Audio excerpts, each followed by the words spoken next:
이제 마태복음 11장 드디어 넘어왔습니다. 여러분 이제 우리가 10장의 전도에 대한 강화가 나왔죠. 자, 그럼 이제 11장은 이거에 대한 기사가 이야기됐죠. 12장까지 같이 이렇게 연결될 겁니다. 자, 이 기사를 하기 전에 11장에서 가장 중요한 내용들 여러분이 이렇게 보시면 누가 등장하냐면요, 이 11장에서 세례 요한이 등장합니다. 자, 세례 요한이 등장하는 것을 여러분 여기 생각해 주시고요. 그 다음에 이제 그 세례 요한에 대해서 예수님이 설명을 해주고 나서 13절.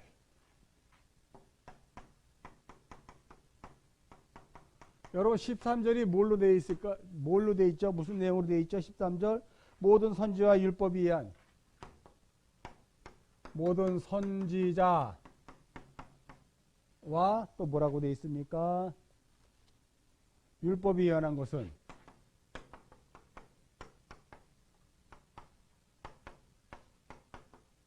누구까지? 세례 요한까지다. 자, 이걸 통해서 여러분이 또 하나 알아야 될 것이 있어요. 자, 전도에 대해서, 그러니까 복음이 이제, 복음 전파를 이렇게 대명령으로 하나 딱 던져 놓으시고 설교를 한 다음에 가서 너희도 이와 같이 하라 라고 하는 것에서 이제 11장의 기사가 보여지는데, 먼저 세례 요한에 대한 이야기가 나와요. 세례 요한이 이렇게 가만히 보니까 정말 예수님이 맞나? 예수님이 우리 구약 이 모든 선지자가 이야기했고 율법에서 얘기했던 그 오실 메시아 맞나? 라고 하는 것에 대해서 많은 그 궁금증이 가지고 있었어요. 그러면서 제자들을 보내죠. 그 제자들을 보내서 진짜 오실 그이가 당신이 옵니까? 라고 3절에서 이렇게 이야기합니다. 그랬더니 4절에 예수님이 뭐라고 이야기합니까? 이제 가서 듣고 맹인이 보며 못 걷는 사람을 걸으며 나병한 자가 깨끗함을 받으며 못 듣는 자가 들으며 죽은 자가 살아나며 가난한 자에게 복음이 전파된다 하라. 그랬더니 5절에 예수님의 말씀,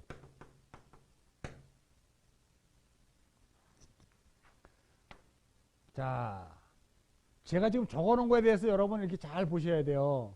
자, 다시 말해서 이제 12장은 빼고 복음이 전파가 되며 이제부터 세례 요한까지를 뭐라고 이야기해요?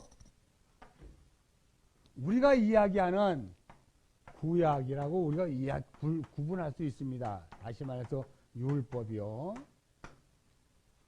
그러니까 마지막 선지자 율법이 복음을 만나는 과정이에요. 누가복음에 보면 태중에 있는 예수와 태중에 있는 세례 요한이 서로 만나서 정말 서로 기뻐하고 막 그런 내용들이 누가복음에 있지 않습니까? 여기에서 바로 지금 그러므로 말미암아 이제 사역이 시작되는 복음 전파 사역 뒤에 바로 이런 이야기를 갖다 붙인 여기는 뭐냐면 이제 율법, 구약의 율법의 마지막이 진짜 예수로 말미암아 시작되는 복음 시대의 도래.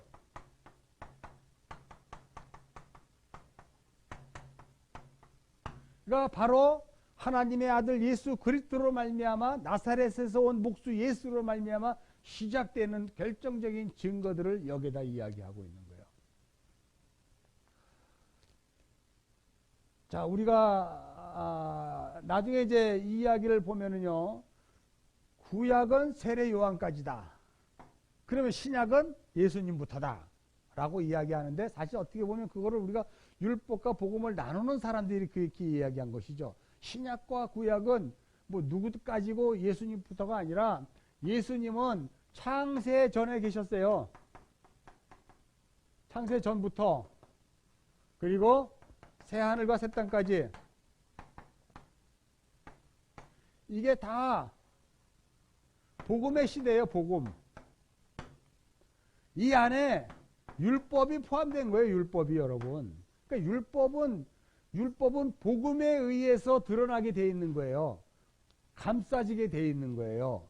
또 율법은 복음을 드러내게 만드는 거예요. 서로 상관관계가 있어서 하나다 이렇게 얘기해야지 율법과 복음을 달리 이야기하면 안 돼요. 여기도 모든 선지자 율법이 세례 요한까지고 이제 예수님으로 말미암아 시작되었다. 여기서 우리가 하나 중요한 건 예수님에게 세례 요한의 제자들이 왔어요.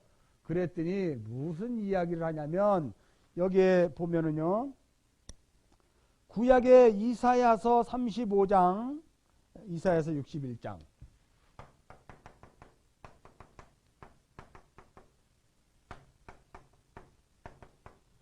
이사야서 이 말씀을 가지고 예수님이 이야기해요. 여러분 우리가 이 예수님의 이 내용을 예수님이 말씀으로 그래 하나님 나라가 도래했어 복음이 시작되었어 라고 하는 것에 명심하시면 돼요.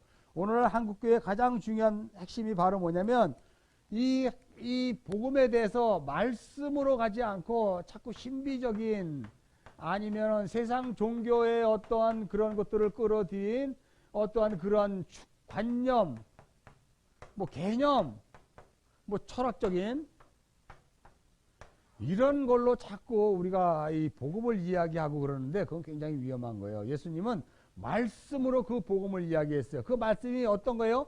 구약에 예언되어 있던 말씀.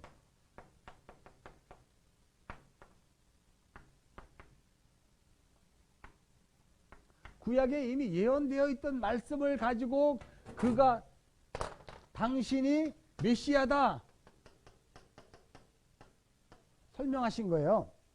봐라, 내가 지금 기적을 행하지 않았냐? 지금 수많은 사람들이 쓰러졌잖아. 내가 쓰러져라 그러니까. 그리고 내가 수많은 사람들이 주문을 외니까 금리빨이 돼버리지 않았냐? 이래서 내가 메시아다가 아니라 하나님은 계시된 말씀, 그 말씀을 통해서 구약 내내 이야기했던 그 내용들이 이사야 35장 61장이 바로 이 내용이라는 거예요. 맹인이 보게 되고 걷는 사람이 걸으면 나병 환자가 깨끗함을 받는 이 놀라운 일이 있을 때 바로 메시아가 도래한 사건을 설명했거든요. 그것을 제자들에게 이야기했더니 제자들이 세례 요한에게 얘기했어요. 그러니까 세례 요한이 알아들었단 말이에요. 아하, 그렇군요 라고 이야기한 내용들을 우리가 여기서 한번 볼 수 있어요. 자, 중요한 것, 계시에 의하지 않은 모든 것들은 위험하다. 여러분이 목사가 되고 여러분이 현재 다니는 교회에서 모든 그 어떤 그 복음 전파의 내용들이 계시에 의하지 않으면, 계시? 하나님의 말씀을 계시라고 하잖아요. 또 이것도 계시가 뭐예요? 그런 사람도 있어요. 계시라는 것은 뭐냐면요, 여러분 계시와 비밀을 잘 알아야 돼요. 내가 요걸 이렇게 숨겼다가 짠 요게 숨겼다가 요게 뭘까요? 그러면 아는 사람들이 잘 몰라요. 요거예요. 그러면 아, 그거 분필이요. 요거는 비밀이에요. 비밀이 밝혀진 거예요. 근데 내가 이렇게 감췄다가 요게 뭘까요? 모르겠는데요. 짠, 요거예요. 그래도 그게 뭐예요? 라고 할 때 보여줘도 모르는 거, 그거를 설명한 것, 만든 자가 설명한 것, 그게 계시예요. 그래서 여러분 이제 나중에 알지만은 그 우리가 예수님의 비유를 설명할 때 어떤 일이 있냐면은 이사야에게 그런 그 예수님께서 이야기를 하셨잖아요. 이사야 누가 나를 위해 갈까 하니까 이사야가 저를 보내십시오. 그랬더니 그래? 그럼 너는 가서 내 백성들에게 들어도 듣지 못하고 깨닫지 못하고 그런 이야기를 하는 거예요. 계시는 정확하게 만든 자가 이거야 라고 이야기하기 전에는 아무도 모르는 거예요. 비밀이 아니란 말이에요. 근데 그것이 지금 하나님 말씀이라는 이 말씀 중에 계시되어 있는 말씀 이외에 다른 것들은 위험하다. 그래서 하나님의 말씀 외에는 다른 모든 것들을 끌어들이지도 말고 그 신앙생활을 종교화시키지 말고 오늘날 다원주의가 그렇게 된 거 아닙니까? 말씀, 계시된 말씀을 등한시하고 당장 이 눈에 바른 그러한 것들을 복음으로 스스로, 나중에 얘기하는 그게 교회의 전통이고 장로의 유전이거든요. 그런 것들을 먼저 끌어들이다 보면 결국은 위험한 발상들이 있어요. 그래서 어떻게 보면 정말 전 세계 교회들이 지금 다 무너지게 된 이유 중에 하나는 하나님이 그렇게 하셨을 거예요. 왜냐하면 이런 교회들이 계속 교회가 아니거든요. 이것들이 독버섯처럼 자라고 있는데 하나님이 보고 계시겠습니까? 그냥 무너뜨려야죠. 또 이런 얘기 했다가 또 괜히 위험한 사람이라고 또 몰리면 곤란한데, 어떻든 계시된 말씀으로 예수님이 세례 요한의 질문을 답했다는 사실을 명심해 두시고, 여러분들도 행여나 목회자가 되거나 또는 여러분의 교회에서 계시된 말씀으로 말미암아 하나님의 그 놀라우신 이 진리된 복음을 전파되지 않고 다른 것으로 이야기하면, 혹시 여러분들 간증할 때 그러한 내용들이 계시된 말씀이 먼저 던져지고, 그리고 그 말씀대로 나의 삶이 이루어진 것이 간증으로 나가야지, 내가 이런 간증을 통해서 했더니 그 다음에 말씀으로 이걸 끼워서 맞춰주면 여러분이 이단되는 거예요. 아셨습니까? 그래서 여러분 간증할 때 중요한 건, 많은 사람들이 하나님의 말씀을 먼저 선포해. 그리고 그 얘기를 해. 결국 보니까 다 자기가 잘한 거야. 그건 아니잖아요. 그래서 먼저 간증할 때 말씀에 의해서 이렇게 여러분의 삶이 이루어졌던 것을 실제에서 그것이 만나게 된 것, 말씀이 삶에서 만나게 된 것, 계시가 삶으로 이어진 것, 복음이 실제화된 것, 이것이 여러분의 진짜 신앙생활이에요. 잊어버리지 마십시오. 자, 그래서 여기서 이제 또 하나 우리가 알아야 될 게, 여러분 우리가 그 골로새서 한번 찾아봅시다. 골로새서. 자, 제가 한번 골로새서 1장 17절 18절 한번 봅시다.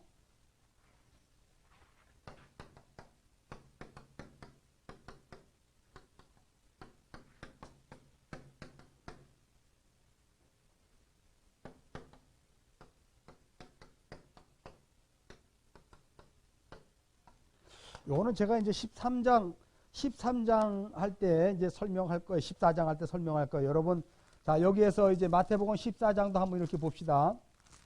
이거 14장 할 때 제가 하려고 그러는데 미리 지금 설명을 하려고 그래요. 마태복음 14장에 보면 세례 요한의 죽음이 나옵니다.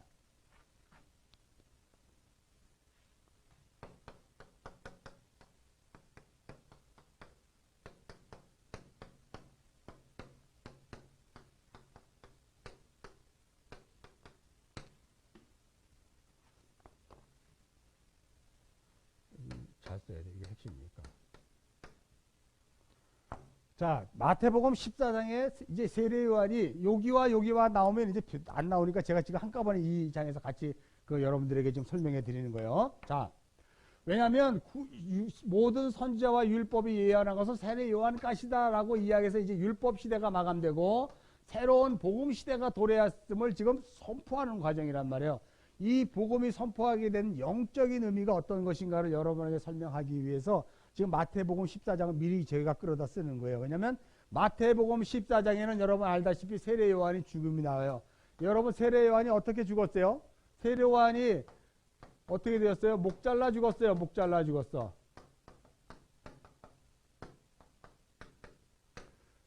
한마디만 딱 이런 거 여러분 벌써 알아야 돼요. 세례 요한이 누구라고요? 세례 요한이 누구라고요? 세례 요한이 이렇게 사람이 있어요. 세례 요한을 성경에서 뭐라고 얘기한다고요? 율법. 이거 세례 요한의 머리예요. 자, 복음이 시작돼서 마태복음 14장 가면 세례 요한이 반드시 죽게 돼요. 죽었는데 어떻게 죽었냐? 목이 잘라 죽었다니까요. 목이 잘라 죽었다니까요. 잘라 죽었대요. 몸만 남았어요. 그리고 골로새서 1장 18절에 교회는 예수가 머리가 되는 거예요. 자, 지금 요 얘기를 하고 있는 것이거든요. 율법을 봐봐요. 이 세례 요한을 다 죽여서 율법을 없애버린 게 아니고 그 지체는 놔둔 사람한테 머리만 바꾼 거예요.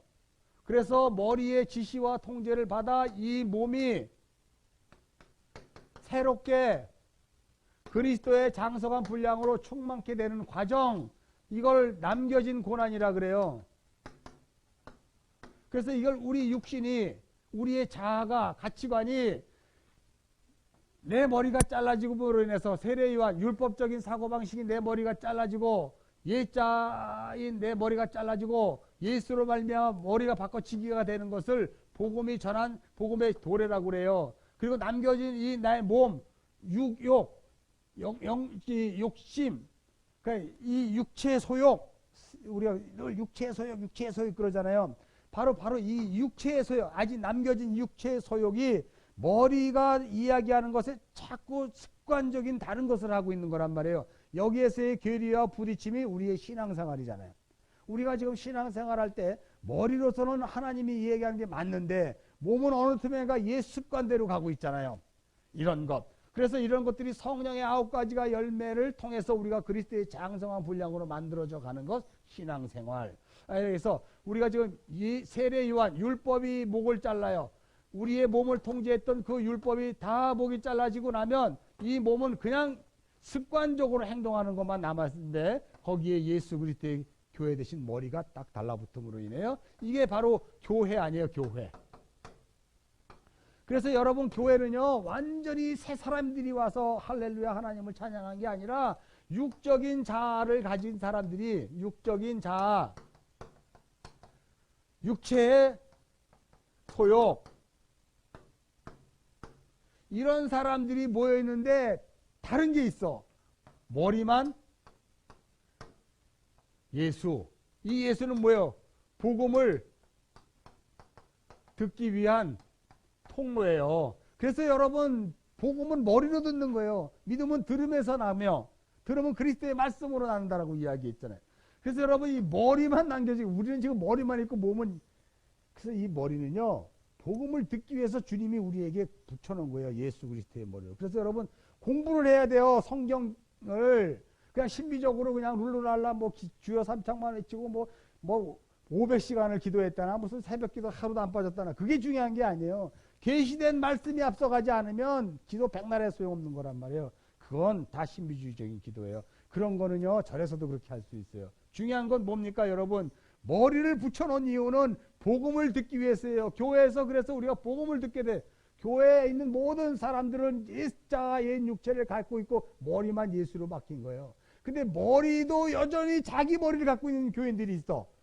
성도들 중에 아까도 얘기했지만 잘못된 복음으로 말미암아 그렇게 교회 안에 들어왔던 수많은 교인들이 그러한 인본주의적 생각과 이 어떤 그 종교다원주의적인 어떤 이런 것들로 가득 차 있기 때문에 그들에게 복음이 들어지질 않아요. 그러니까 어떤 목사가 강대상에서 복음을 전파하는데 머리 바꿔치기 한 성도는 10명밖에 없고 나머지 9,990명이 자기 머리를 갖고 온 자가 있다면 이 목사의 복음 설교가 은혜스러울까? 안 은혜스러울까? 안 은혜스럽죠. 그러니까 이 목사 어떻게 해요? 쫓겨나요. 이들에게 10명만 듣는 거예요. 머리를 10명만 갖고 있기 때문에 혹시 여러분의 머리는 여전히 자신의 육신에 달려있는 머리입니까? 아니면 그리스도 예수의 은혜로 말미암아 붙여진 새로 바뀐 머리입니까? 그 머리가 있다면 복음이 들릴 것이고 그 머리가 없다면 제가 이 설교한 내용이 하나도 무슨 소리인지 모를 거예요. 여러분 그것들을 자세히 좀 알기 위해서 제가 14장에 예수 세례 요한의 죽음, 그가 목 잘라 죽었다는 것, 그래서 교회는 계속 머리 이야기를 해요. 예수님이 우리의 머리래. 그리고 우리는 몸이래. 이런 이야기를 계속해요. 그래서 이 몸은 그리스도의 장성한 분량까지 자라야 된대. 무슨 얘기예요? 머리가 원하는 데까지 가는 거예요. 그래서 머리와 몸이라고 얘기했을 때 에베소서 6장에 보면은 교회는 남자는 여자는 이런 이야기를 해요. 남자는 여자의 머리래. 이런 이야기들을 계속 하는 내용들이 바로 우리가 이 이야기들을 이렇게 알고 있어야 되는 것. 그렇지 않으면 이해가 안 가는 거예요.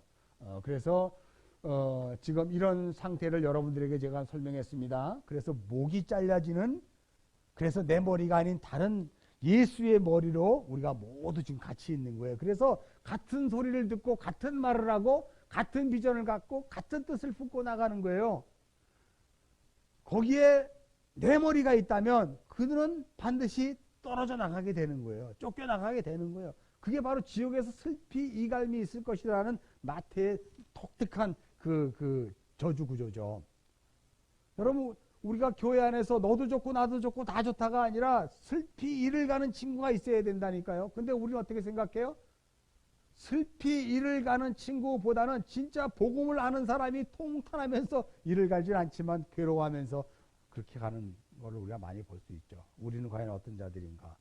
우리가 정말 슬피 이를 갈고 있는지 아닌가? 혹시 이런 것도 한번 생각해 볼 필요가 있어요.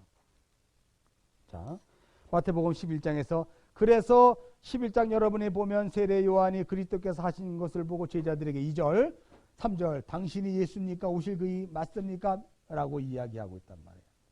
자, 3절에서 제가 또 하나 여러분들에게 또 설명해 드릴 것이 하나 있어서 좀 설명해 드립니다. 지금 세례 요한이 오실 메시아가 당신입니까? 라고 제자들에게 물어보라고 얘기했을 때 여러분들이 하나 알아야 될 것이 바로 뭐냐면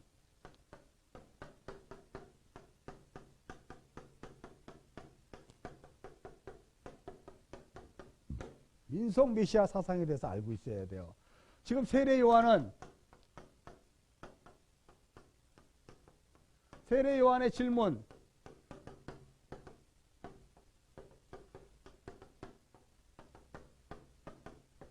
이거 아닙니까? 자, 세례 요한은 유대인이에요. 자, 이 유대인이 알고 있는 구약 내내 알고 있는 이 메시아관은 어떤 것일까요? 특별히 구약뿐만 아니라 우리가 말라기 이후에 암흑기가 있었어요. 암흑기에 우리가 정말 시리아의 안티파스 4세 같은 사람들은 성전에 돼지피를 바르고 그런 거. 이 암흑기 시절에 특별히 고난과 이방의 저주와 핍박 속에서 이스라엘 백성들은 정말 간절히 메시아를 사모했어요. 그 메시아를.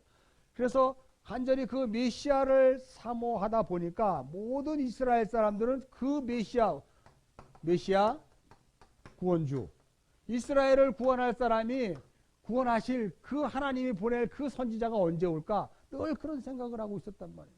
그래서 그들에게 메시아관이 굉장히 중요해요. 여러분 우리가 설교 시간에 많이 듣지 않습니까? 이스라엘이 이야기했던 민속 메시아 사상은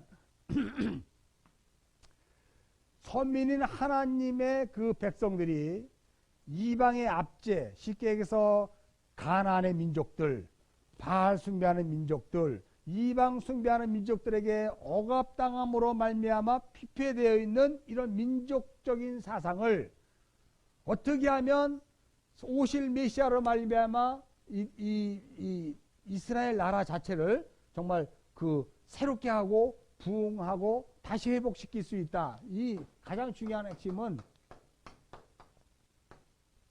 다윗 왕국의 회복이죠. 왜 그러냐면 여러분 다윗을 통해서 나라가 영원히 통치되리라는 그 소금 언약이 주어진 거잖아요. 이 소금 언약을 이스라엘 백성들은 너무나 잘 알고 있어요. 왜냐하면 그 신구약 암흑기에 이방으로 말미암아 이때는 그 헬라잖아요. 헬라. 이 헬라의 지배를 받다 보니까 너무 힘들었어요. 성전이 피폐가 되고 성전에 돼지피가 뿌려지고 물론 나중에 미카비라는 사람이 혁명을 일으켜서 잠시 유대 나라를 회복하기도 했죠. 그것이 바로 민속 메시아 사상 때문에 쉽게 말해서 독립운동이에요. 우리나라로 치면 독립운동. 이때는 로마 때, 이 중세 암흑기 때는 헬라 때.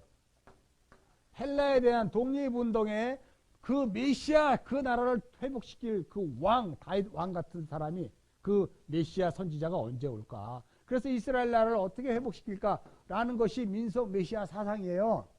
근데 여러분 우리가 알고 있는 메시아, 성경에서 말하고 있는 메시아 사상은 어떤 사상이에요?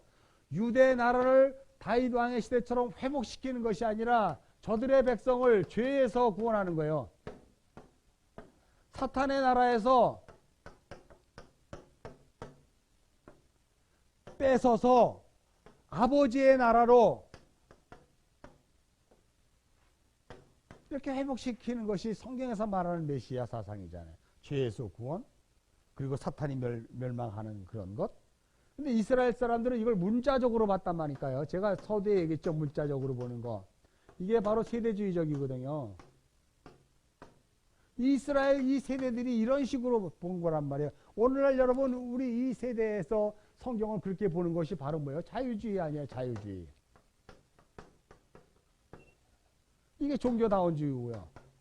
이 세대적인 관점으로 보면 복음과 자꾸 멀어져요. 이스라엘 백성들이 민속 메시아 사상을 믿었기 때문에 예수가 처음에는 메시아인 것 같은데 십자가에 죽이고 보니까 메시아 아니야. 왜? 로마가 멸망하지 않았거든. 이야기하고 있거든. 사실 다니엘서에 보면은 로마가 그 금신상 우리가 그 꿈을 꿨잖아요. 근데 그 로마가 멸망한 것으로 나오거든요. 근데 로마는 예수님 당시에 안 멸망했거든요. 다니엘서 2장의 그 꿈 내용을 알고 있는 이스라엘 백성들은 당연히 로마가 멸망하지 않고 예수가 먼저 죽었으니까 메시아가 아니죠. 그 당시에. 그러니까 예수를 안 믿는 거예요. 그런데 그 뒤에 다니엘서 2장 그 꿈 뒤에 뜨인 돌에 대해서만큼은 이들이 오해를 하고 있었던 것이죠. 그 뜨인 돌이 언제는 올 것이다. 근데 이제 그게 안 오니까 자기들이 이제 그 만들자라고 해서 시온의정, 시온의정서 뭐 이래서 뭐 요즘 뭐 우리가 알고 있는 그런 것들 이제 많이 등장하죠. 그게 바로 민속 메시아 사상에서 나오는 거예요. 그래서 이 시온이즘에서 무슨 뭐 물병자리 뭐도 나오고 뭐 또 적그리스도에 대한 뭐라 그래요? 그 형제단, 기사단, 이런 거, 프리메이슨, 이런 게 나오는 게 다 이 민속 메시아 사상을 오해한 이스라엘 백성들이 지금 그런 방향으로 끌고 가기 때문에 그래요.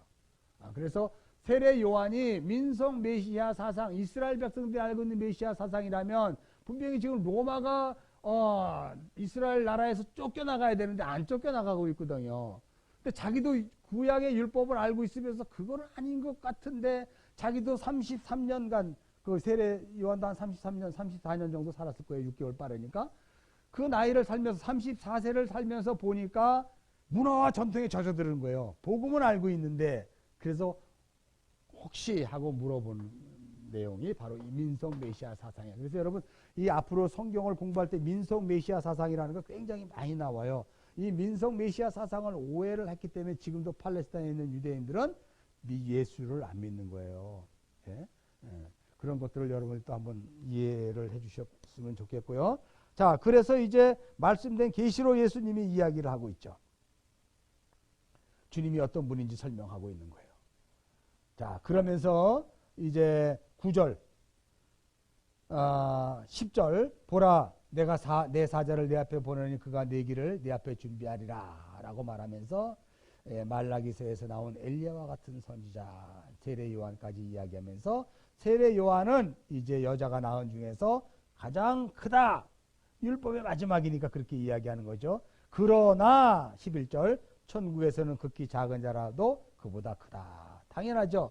율법과 복음에 대해서 중요한 건 율법은 복음으로 보호를 받고 덮음을 받아야 될 존재지 복음을 끌고 가는 것이 아니에요. 율법은 복음을 바라만 볼 뿐이에요.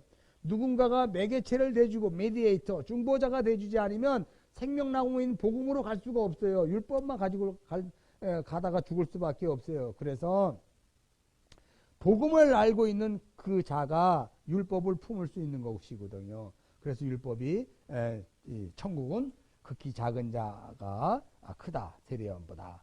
그래서 12절 세례 요한의 때부터 지금까지 천국은 침노당하나니 침노하는 자는 빼앗는다 라고 말하면서 이제 하나님 나라가 가까이 왔다라고 말한 것은 이제 천국이 이제 이 땅에 이 세상을 침노한다. 그래서 복음이 이 천국을 침노한다. 이 복음의 확장성을 이야기하는 거거든요. 복음의 점진적 확장성. 이 하나님 나라는 침노한다. 침노한다는 것은 끊임없이 뭔가 두드리는 거거든요. 아비와 부모가 자식에게, 며느리와 시어머니가 계속 침노하는 거거든요. 복음은 점진적으로 누룩처럼 확장하는 것. 그것을 복음의 특성을 지금 이렇게 이야기하고 있는 거예요. 세례 요한 때부터 지금까지 천국은 침노를 당하나니 침노하는 자는 빼앗느니라, 이런 이야기를 하고 있죠. 자, 그래서 이제 그 빼앗는 얘기가 12장에 나오는데 한번 우리 성경 한번 보실까요? 12장 28절에서 29절 한번 보면 이런 얘기가 있어요. 그러나 내가 하나님의 성령을 씹어 귀신을 쫓아내는 것이면 하나님 나라가 이미 너희에게 임하였느니라. 사람이 먼저 강탈한 자를 결박하지 않고서 어떻게 그 강한 자의 집에 들어가 그 세간을 강탈하겠느냐? 결박한 후에 그 집을 강탈하지라 라고 말하면서 지금 그 우리 안에 있는 사탄의 권세에 눌려있는 그거를 복음이 결박하는 거예요. 그래서 쫓아내버림으로 말미암아 우리의 육적 자아들이 이제 머리 대신 그리스도로 말미암아 새롭게 자라가는, 점진적으로 확장되어가는, 내 몸으로부터 시작해서 이웃에게, 형제 자매에게, 세상에게, 열방에게 나가는 복음의 확장성을 이렇게 이야기하고 있다. 이렇게. 자, 그러면서 이제 14절 오리한 예리가 이 사람이다. 15절에 중요한 얘기가 있습니다. 귀 있는 자는 들을지어다. 이 세대는 무엇으로 비유할까? 라고 말합니다. 여러분, 이 세대는 무엇으로 비유할까? 라고 말하면서 어떤 이야기가 있냐면, 뒤에 여러분이 한번 읽어보면 장례놀이와 잔치놀이가 있어요. 장례놀이와 잔치놀이.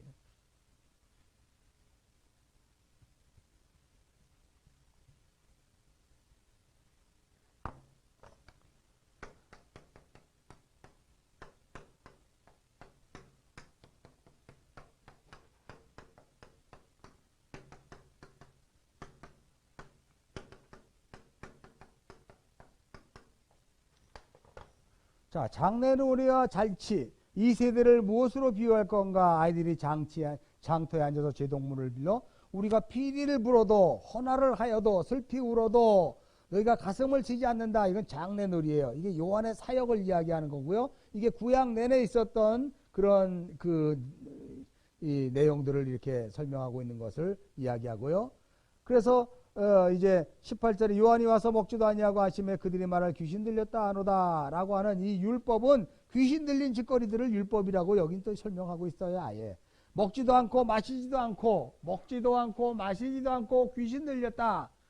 그 이세 바리새인들과 그 유대인들이 예수님이 저는 먹기를 좋아하는 자하고 탐하는 자다라고 얘기하는 것과 지금 동일하게 그 이야기를 여기서 하고 있잖아요. 율법은 그런 것들을 하면 안 되는 거예요. 율법은 의문의 그 조항이 돼서 사람을 묶어버리는 거예요. 그걸 장례놀이다 이렇게 이야기하고. 그러나 복음은 잔치놀이래요. 잔치놀이. 여기에 지금 복음이 잔치놀이라는 것이 바로 뭐예요? 인자는 와서 먹고 마시매 뭐 이런 이야기를 하면서 포도주를 즐기는 사람이요. 그게 복음의 역할이에요. 세리와 죄인들의 친구다.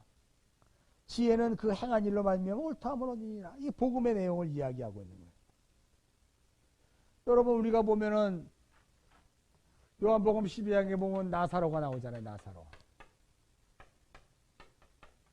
이 나사로가 죽었어요. 그 장례놀이 아닙니까? 율법에 묶여 죽인 거예요. 율법에 묶어서 죽은 거를 이제 나중에 알게 돼요. 예수가 오게 되죠.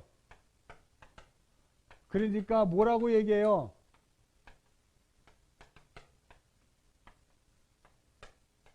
풀어놓아 다니게 하라. 예수님이 나사로야 나와라 라고 이야기하는 순간 복음을 듣고 나온 나사로가 붕대에 묶여 있거든요. 율법에 묶여 있거든요. 그랬더니 예수님이 이렇게 하잖아요. 풀어놓아 다니게 하라. 풀어놓게 복음을 이렇게 사람을 자유롭게 만든 하나님이 태초에 온 우주 만물을 창조했던 그 창조의 세계로 다시 회복시키는 거예요. 그런 것들을 지금 잔치놀이와 장례놀이로 지금 이렇게 설명하고 있는 것들을 여러분이 보실 수 있습니다.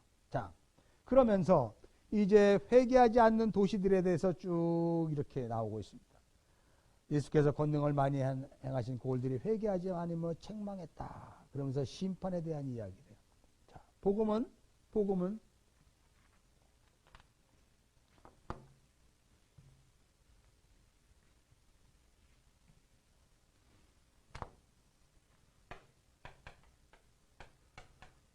복음은 양면성을 가지고 있습니다. 복음은 구원이지만 반대편에서는 심판이에요.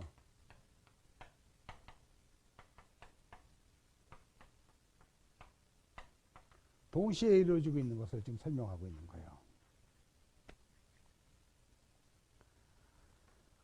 자, 그래서 이제 그때 예수께서 천지의 주제이신 아시오 이것을 이렇게 어린아이에게 나타남을 감사합니다 라고 말하면서 여러분 유명한 이야기가 있죠. 이제 28장 봅시다. 그거 보기 전에 27절 한번 읽어 주시겠습니까? 내 아버지께서 모든 것을 내게 주셨으니 아버지 외에는 아들을 아는 자가 없고 아들과 또 아들의 소원대로 계시를 받은 자 외에는 아버지를 아는 자가 없느니라. 이만큼 계시를 중요하게 해요. 계시를 받은 자.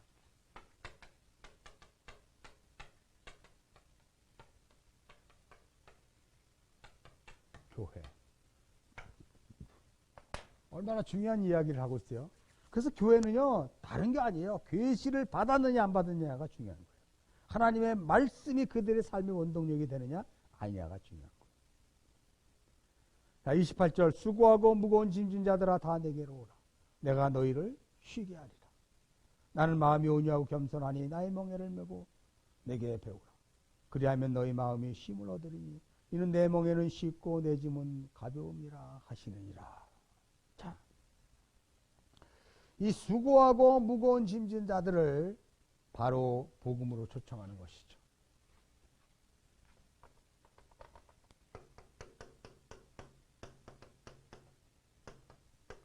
무거운 짐, 율법. 율법의 멍에에 묶인 자. 다 내게로 오라. 너희를 쉬게 하리라. 안식을 의미하잖아요. 이게 복음의 내용이에요. 안식. 나는 마음이 온유하고 겸손하니 나의 멍에를 메고 내게 배우라. 이게 우리가 또 이걸 자꾸 잊어먹어요.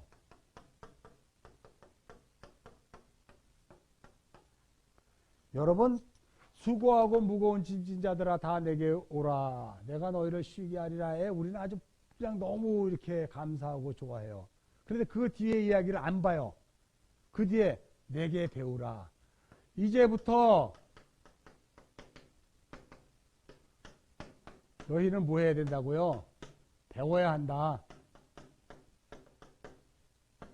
네? 배워야 한다. 배워서 너희들이 지금 있는 그 무거운 짐들을 안식할 수 있는 곳으로 가기 위해서 너희는 예수께 배워야 된다. 그래서 예수님이 가르치는 사역을 하는 거예요. 이 기독교는요, 배우지 않으면 안 돼요. 그냥 산속에 올라가서 혼자 도 닦아서 되는 게 아니에요. 왜요? 계시된 말씀이 있기 때문에. 그 말씀을 배워야 되는 거예요. 그래야 우리가 안식, 사밧, 쉼을 얻게 되는 거란 말이죠. 그래서 내게 배우라라는 것은 짐지는 법을 이제부터 너희는 내게 배우라 이런 뜻이에요. 교회에 오면 그냥 모든 게 다 해결되는 게 아니란 말이에요. 교회에 왔냐? 수고하고 무거운 짐을 지고 교회에 왔니? 그러면 됐어. 너는 이제 모든 것이 해피할 거야가 아니라 이제부터 너는 배워라. 내게서 배워라. 뭘 배우냐? 짐지는 법을.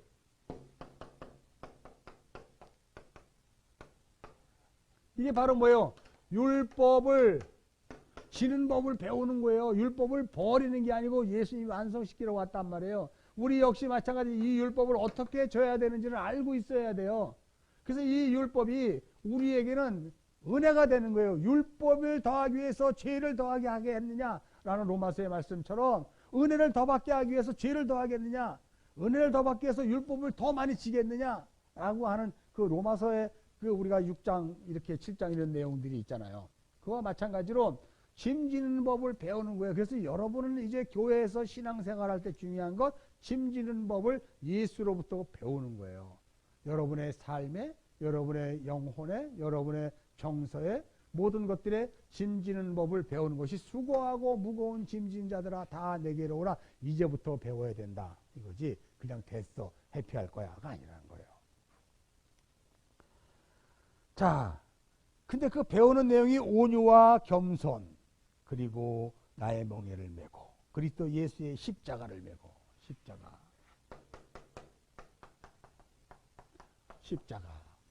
내 십자가 십자가는 뭐예요? 십자가의 핵심은 자기 부인입니다. 자기 부인. 그래야 그 짐을 우리가 볼 수가 있어요.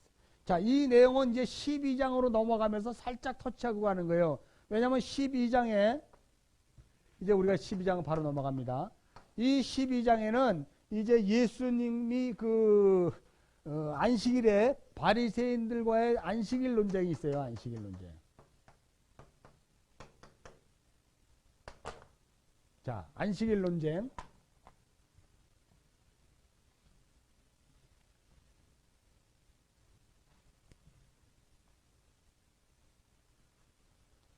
(12장의) 이 안식일 논쟁 전에 지금 그 수고하고 무거운 짐진 자들아 다 내게로 오라라고 하는 이 내용을 여러분이 알고 있어야 12장의 안식일에 대한 논쟁이 무슨 뜻인지 이해를 할 거예요. 자, 12장으로 지금 넘어가 봅시다. 이제 12장. 제자들이 안식일날 이렇게 왔어요. 그랬더니 3절에 다윗이 예수께서 이르시되 다윗이 시장할 때도 성전에 들어가서 제사장들은 전설병 먹지 않았느냐, 진설병 먹지 않았냐 라고 이야기하면서 제사장들이 성전 안에서 안식을 범해도 죄가 없다는 것을 너는 율법에서 읽지 못하느냐. 지금 수고하고 무거운 짐진 자들아 다 내게로 오라는 것을 지금 설명하고 있는 내용이에요. 성경은 여러분 장절이 사실은 구분이 없었어요. 이 예수님 당시에는 마태복음 이 11장 우리가 쭉 수고하고 무거운 짐진 자들아 다 내게로 오라에 지금 12장 우린 이렇게 해갖고 안식일사에 이삭을 잘라 먹으니라고 딱 구분되어 있지만 사실상 예수님 이후에 이 장절로 구분되기 전에는 이게 붙어 있었던 거예요. 붙어 있는 거예요. 그래서 지금 이 이야기를 하고 있는 거거든. 지금 사실 마태복음 이걸 붙여야 지금 이 예수님과 안식일 논쟁이 이해가 되는 거예요. 그러니까 정확히 그렇게 얘기하려면 마태복음 12장이 11장 27절에서 끝나고 이제 12장 수고하고 무거운 짐들아 라고 하는 것으로 이제 연결됐으면 더 좋은데 성경 전체가 다 그렇게 같이 연결되어 있기 때문에 어떻든 차치하고 지금 그 수고하고 무거운 짐진 자들아 다 내게로 오라 너희를 쉬게 하리라는 이 안식의 개념을 설명하기 위해서 지금 마태는 이제 이삭 잘라 먹은 이야기를 여기다 끄집어내 갖고 붙여서 그것을 설명해 주는 거예요. 무슨 이야기를 하고 있습니까? 6절이죠. 내가 너희에게 이르노니 성전보다 더 큰 이가 여기에 있다라고 얘기해요. 자, 안식일 논쟁. 지금 성전 더 큰 이 메시아.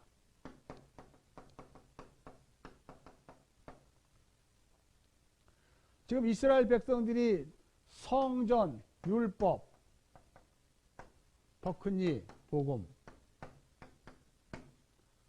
자, 다윗이 성전에서 그것을 먹어도 죄가 되지 않았다. 그러면서 이런 얘기에 7절, 8절. 나는 자비를 원하고 제사를 원치 않으니 하신 뜻이 너희가 알았더라면 무죄한 자를 정죄하지 않았으. 인자는 안식일의 주인이다.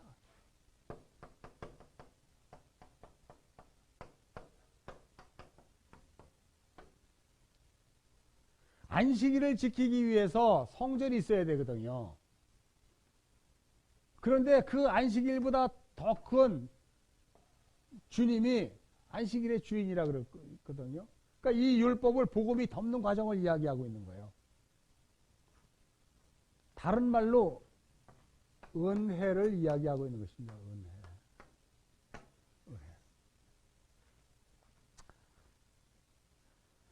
자, 그래서 우리가 이제 이 이야기를 성전보다 크신 분이 예수님이고 안식일 정신을 이야기했을 때 안식일이 중요한 것은 성전이지 않느냐라고 이야기했을 때 우리가 성전 개념을 또 한번 이해를 해야 돼요.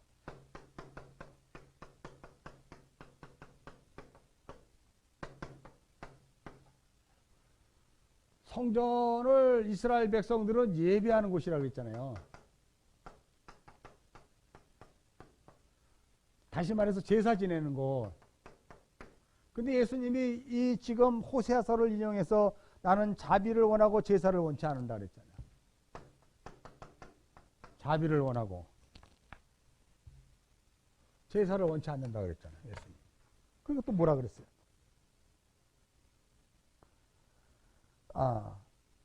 그러면서 이제 이 이야기를 했어요. 자, 중요한 것. 자비를 원하고 제사를 원치 않는다. 안식의 개념은,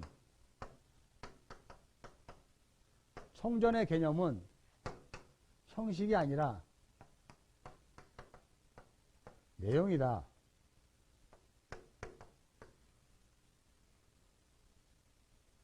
형식이 아니라 내용이다.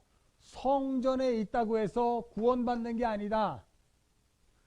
예수 복음을 듣고 예수를 따라야지. 그 행함이 구원이다. 성전 가지고 있다고 해서 선민이 아니다.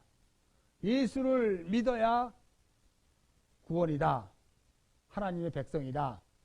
그런 성전과 안식을 통해서, 안식 개념을 통해서 성전보다 더 크니 율법과 복음, 그러한 것들을 지금 성전 개념과 안식 개념을 지금 이렇게 예수님이 설명해 주고 있는 거예요.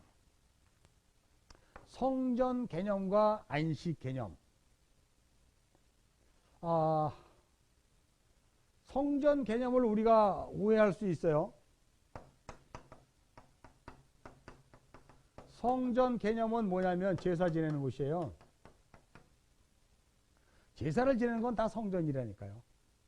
이거는 종교가 그래요, 종교가.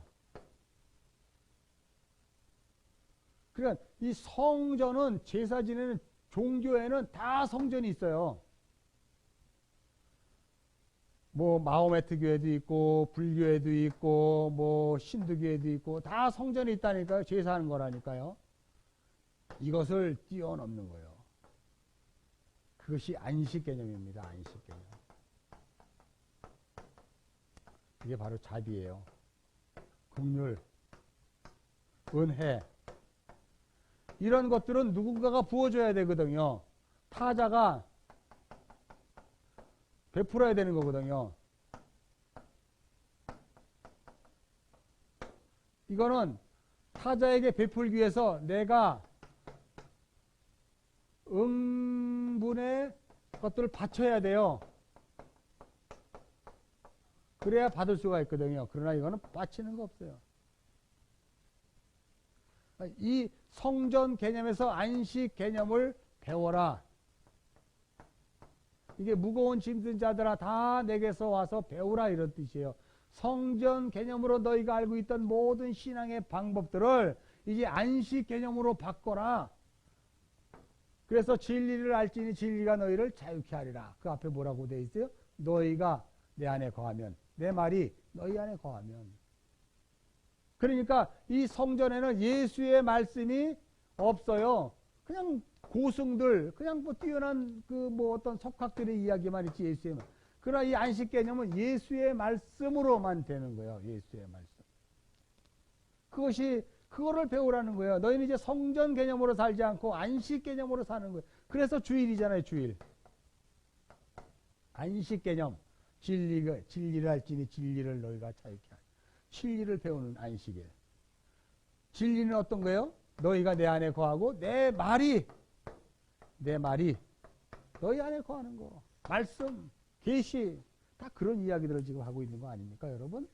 뭐 시간이 어떻든 여러분이 이런 것들을 좀 이해를 하고 이렇게 쭉 넘어갔으면 좋겠어요. 그래서 수고하고 무거운 짐진 자들아 다 내게로 오라 내가 너희를 쉬게 하리라 할 때 이 지금 안식 개념을 여기다 붙여서 성전보다 더 큰 이가 여기 있다. 나는 안식의 주인이다 라고 이야기하는 것은 유대인들아 너희는 여태까지 성전 개념으로 제사하지 않았느냐. 그러나 이제 내가 가지고 온 것은 성전 개념이 아니라 안식 개념이다. 안식 개념이다. 여러분 만일 안식이 없으면 사실 참된 복은 없는 거죠. 하나님이 태초에 천지를 창조해서 6일 창조한 후에 7일째 안식 사bat 했다는 얘기는 굉장히 우리에게 중요한 이야기를 하고 있는 거예요. 모든 창조의 개념의 결론은 안식하기 위함이다라는 것을 잊어버리면 안 돼요. 안식은 평강이에요. 자유예요. 그것을 인자는 안식일의 주일이다 라고 이야기했을 때 이렇게 선포할 수 있는 것은 바로 그가 자신의 몸을 들여서 십자가로 완성할 것이다 를 이미 여기에서 선포하고 있는 거예요. 지금 이 내용은 이 안식일 얘기는 십자가 이야기하고 있는 거예요, 여러분. 그래서 그 십자가에 부활하신 그날 부활한 첫날, 안식 후 첫날 우리가 주일로 정해서 예배를 드리고 있잖아요. 자, 이런 영혼의 안식이 이제 예수로 말미암아 시작되었다는 것이죠.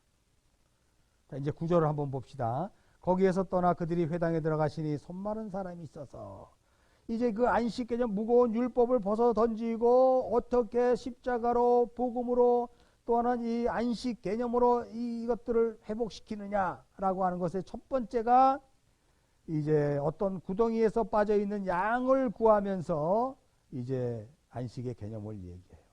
손 마른 자를 고쳐주는 사건, 손이 이렇게 구부러지는 것을 펴주는 사건, 이게 평강이잖아요. 그걸 지금 9절에서부터 14절까지 그 13절까지 그 이야기를 하는 거예요. 안식일의 진정한 의미, 손 마른 자를 고쳐주는 것, 구부러졌던 것을 펴주는 것. 자, 그런 것을 예수님께서 이렇게 설명을 하고 있습니다. 자, 그 다음에 쭉 넘어가서 이제 그 이야기를 바리새인들이 나가서 어떻게 하여 예수를 죽일까 의논하거든. 15절, 예수께서 하시고 거기를 떠나가시니 많은 사람들이 따르는지라 예수께서 그들의 병을 고치시고 자기를 나타나지 말라 경고하셨으니. 자, 그러니까 이 6절에 자기를 나타나지 말라라고 얘기하는 얘기는 구속 사역이 안식일에 병 고치는 자, 손 마른 자, 평강, 우리에게 평강을 주시고 이제 이 성전 개념에서 안식 개념으로의 이 복음으로의 전환의 삶을 살기 위해서 예수님 혼자 이 사역을 한 게 아니라는 거예요. 이게 바로 그 이야기라는 거예요. 아직 나타나지 말아라. 예수님이 자기를 나타나지 말라고 경고했다는 것은 삼위의 하나님의 사역인 것을 확실히 하는 거예요. 나 혼자서만 해도 되는 것이 아니라 이제 성령이 오시고 아버지의 작정하심을 통해서 이것을 이루어질 것이기 때문에 나타나지 말라라고 경고하신 거예요. 자, 그래서 이제 이사야서 그 이야기를 통해 18절에 내 영을 그에게 줄 터니 그가 심판을 이방에 알게 하라. 이 삼위의 사역을 지금 이야기. 보라, 내가 택한 종 곧 내 마음에 기뻐하는 자, 내가 사랑하는 자로다. 내가 내 영을 그에 성령을 줄 때까지 나타나지 않게 하라. 그러면서 뭐라고 해요? 그는 다투지도 않고 들레지도 아니하니 아무도 길에서 그 소리를 듣지 못하리라. 20절, 상한 갈대를 꺾지 않고 꺼져가는 심지도 끄지 아니하시기를 심판에 이를 때까지 또한 이방인들이 그 이름을 바라리라. 이 복음의 점진성과 확대함, 복음의 위대함을 구속사의 핵심으로 지금 설명하고 있는 거예요.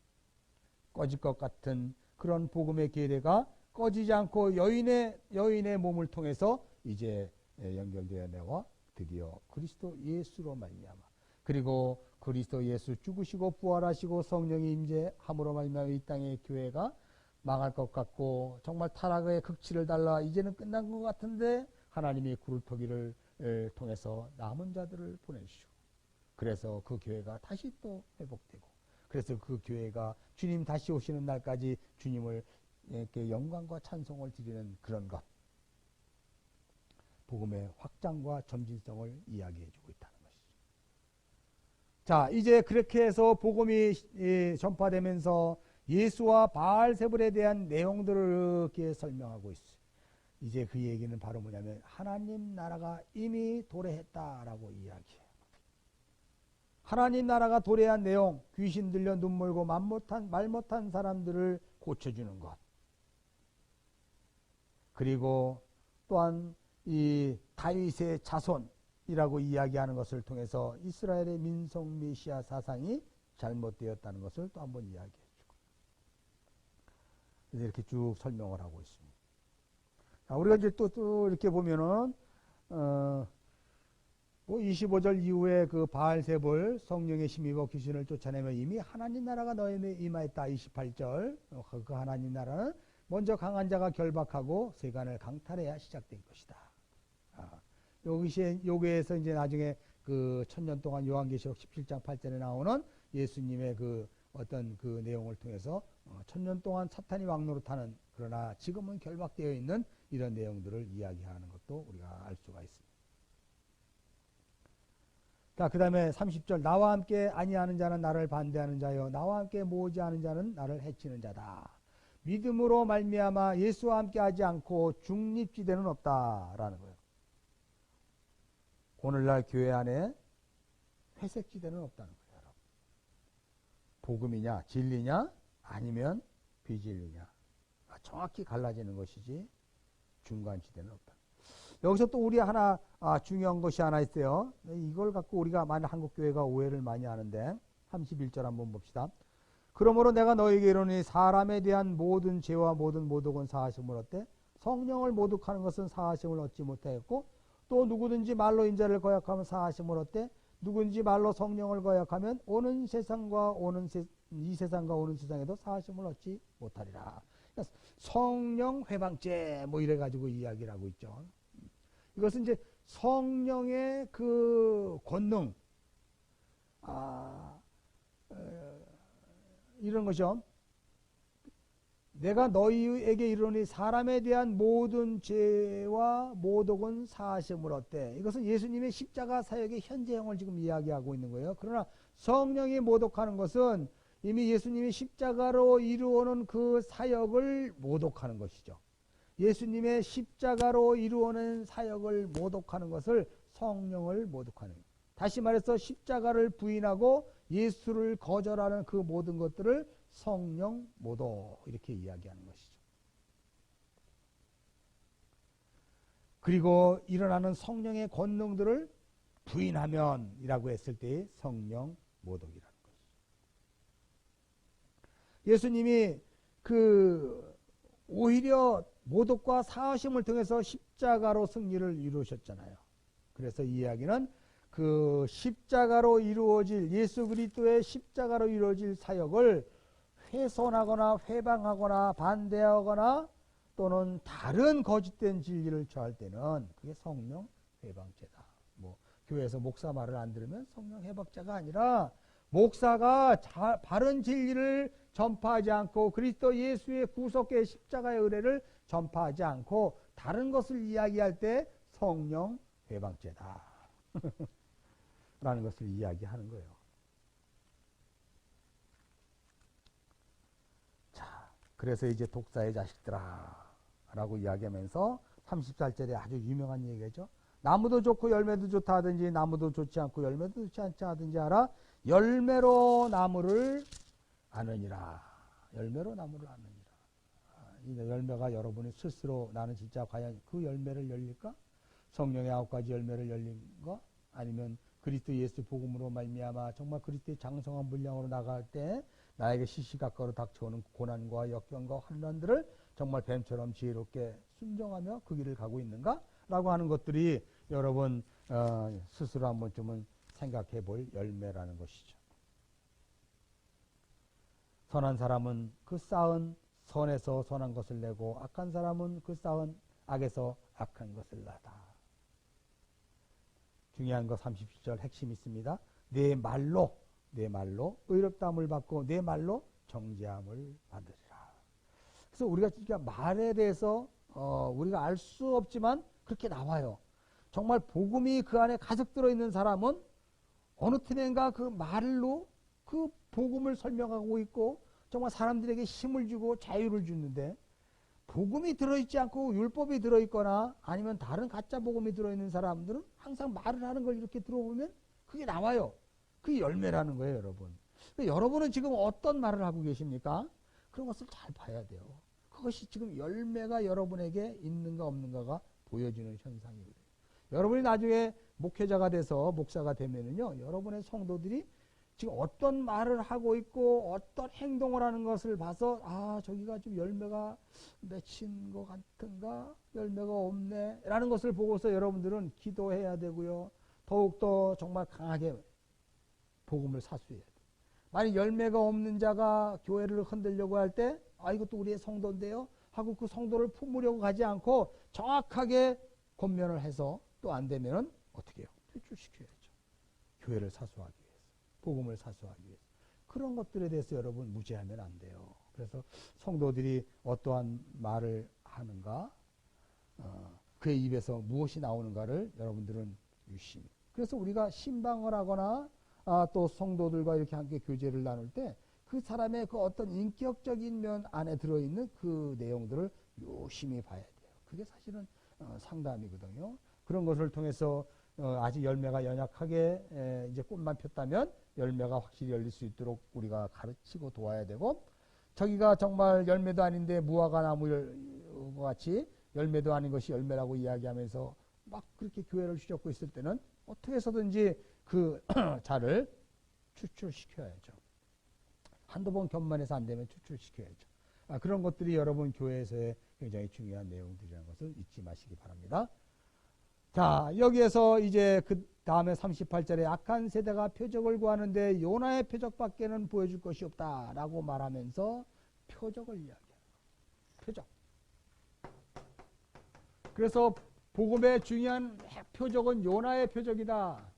이렇게 하면 여러분은 이미 다 알고 있잖아요. 요나가 물고기 뱃속에 3일 동안 있다가 살아났던 걸 부활이라고 얘기하죠. 뭐예요. 그리고 복음을 전하죠. 요나의 표적. 예수님의 십자가를 이야기하고 있는 것이죠.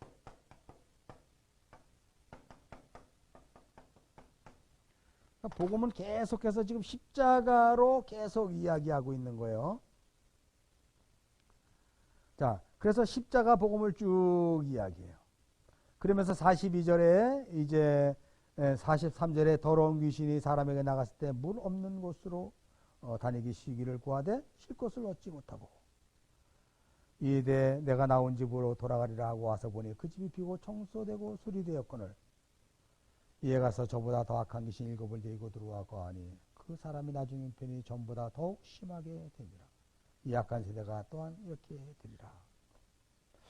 그래서 이 물 없는 곳으로 다니며 쉬기를 구하되, 뭐 여기서 우리 물 그러면 벌써 알 수 있잖아요. 예수님께서 요한복음에서 나는 물이다. 내 배에서 생수가 넘친다. 그 물을 먹지 아니한 자는 다 죽는다라고. 물. 귀신은 물 없는 곳으로 다니길 원해요. 혹시 여러분 가운데 물 없지 않습니까? 먹는 물 말고 생명 진리 되신 예수 그리스도의 말씀, 그것이 여러분 안에 없다면 여러분 안에 귀신이 있는 거예요. 또 이르되 내가 나온 내 집으로 돌아가리라고 와서 보니까 청소되고 수리가 되었어요. 하나님의 말씀을 듣고 청소가 되고 수리되었. 그런데 또 들어왔어. 무슨 얘기예요? 안심하지 말라는 거예요. 여러분이 그 주님을 만나는 그날까지, 여러분이 이 땅에서의 그 선한 싸움을 싸우다가 이제 천국으로 들어가는 그날까지 안심하지 말라는 거예요. 악한 자가 여러분을 계속해서 미혹한다는 거예요. 그런 것을 잊어버리면 안 돼.